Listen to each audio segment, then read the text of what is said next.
How you doing, everyone? Welcome back to the channel. In this one, we're going to be going through last night's game, the Raiders and the Rabbitohs, and just wanted to have a few thoughts on still a lot of people obviously making some trades.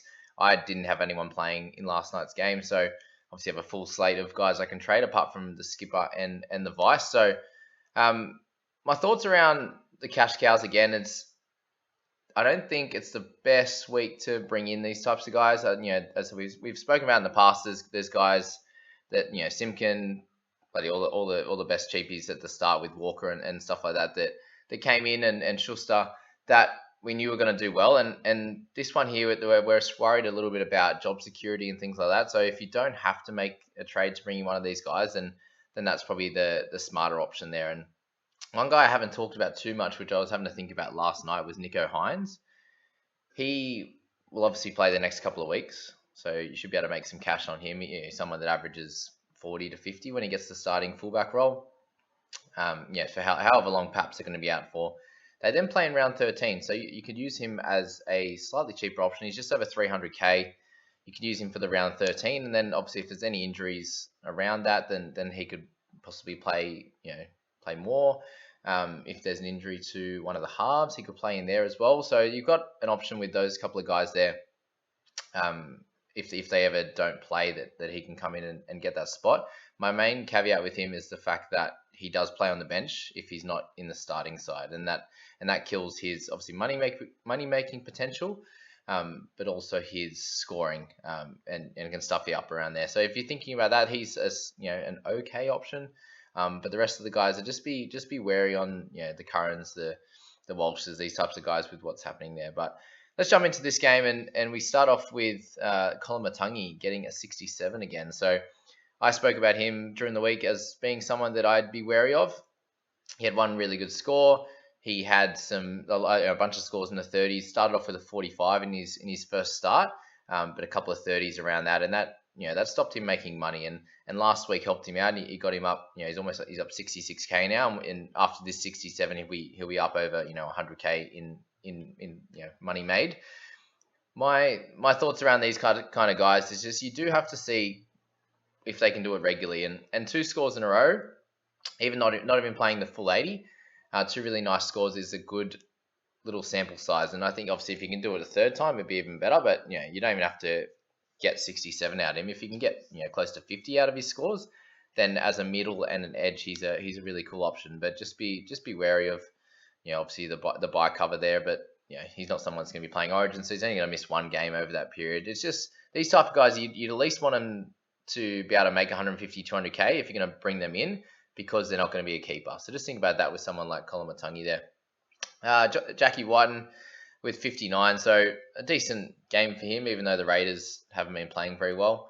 He is still scoring fine, averaging 54. He's lost 30k, but that 59 will help him out a little bit. So he's someone in there doing all right, but you'd imagine he plays Origin, so he's not a perfect option for any squad there. Jaden Silver with a better score this week. I don't think many people would have him, but it's good to see him have a good game and score a try there with 180 meters and 28 tackles. So good for him. Damien Cook again, just a slightly lower score, but he's still, if you've got him right now, you at 100k cheaper than what his starting price was, you're okay with his scores because he's averaging, what he's priced at. So Cookie there, not having the season that I thought he might, but still doing okay. Reynolds with 58, Graham with 58. So you see now he lost 100k. People pick him up, and now he's averaging 40, which is very close to what the guys like Joey Manu and these types of centers are doing that are keepers too. So well done to Graham. If he can score a try every 2 to 3 games, he's going to be averaging over 40. So well done to him and anyone who owns him. Got a great score there. Starling, we love him as a player. Obviously scores really well. Down 284k. So if Hodgson's out for any extended period of time, then Starling's an awesome option, and that's all we really need to say about him. He scored amazing last year, and that's why he was up at almost 600k? Yeah, 700k, sorry.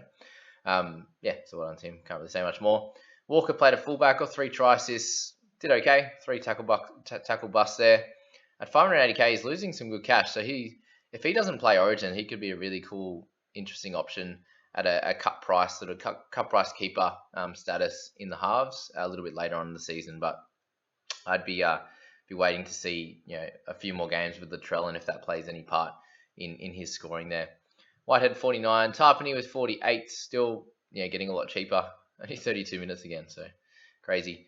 Horsburgh is one of my faves that I really enjoy watching him play. He just works so hard, and you can see 40 tackles in 42 minutes. It's incredible. 48 points in that time.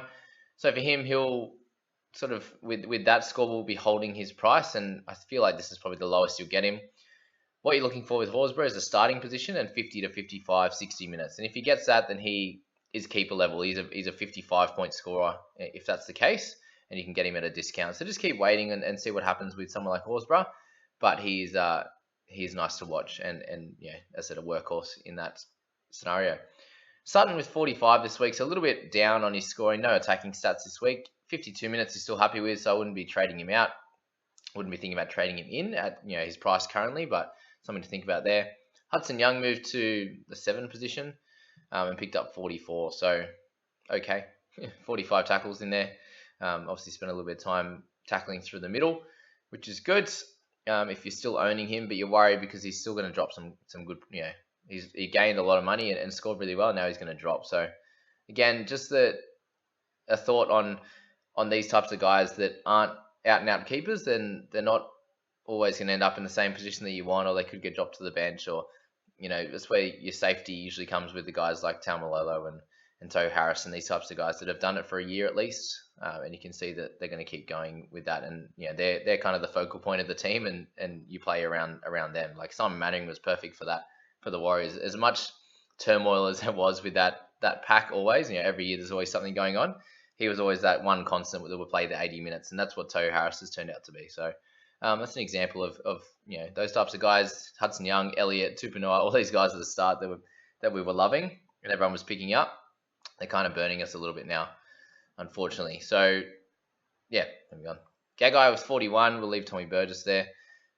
Yeah, solid score from Gags. You're happy with this 47 average for the year at 590k. You take that every day of the week, and you can cover center and wing fullback. So well done. Jai Arrow, another one of those guys that had two good games, and everyone's like, yeah, we're going to get him in.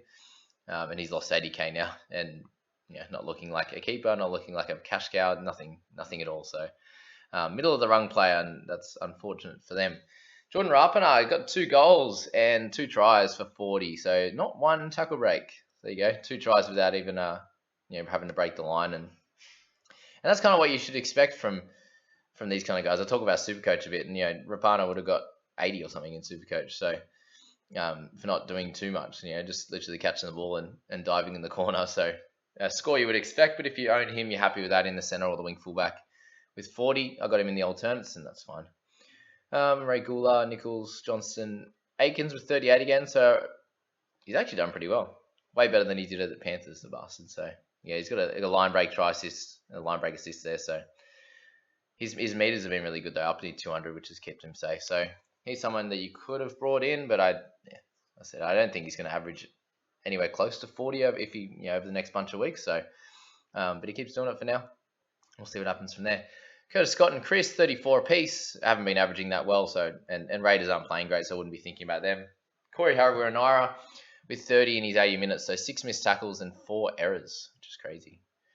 4 errors, yeah. So not a great score. You'd expect a lot more from him, but it's good to see him getting 80 minutes, and we'll see if he maintains that spot or Hudson Young gets put back in there. And these types of guys, the way Ricky's going is, if you're not playing well, you're out straight. Like if you have a bad game, you moved on to the bench, or you're out of the side or whatever. Like Papali'i got dropped, so crazy work. But if you picked him up, it's not a terrible score. It's not great though. I wouldn't be trading him out, but let's see what happens from there.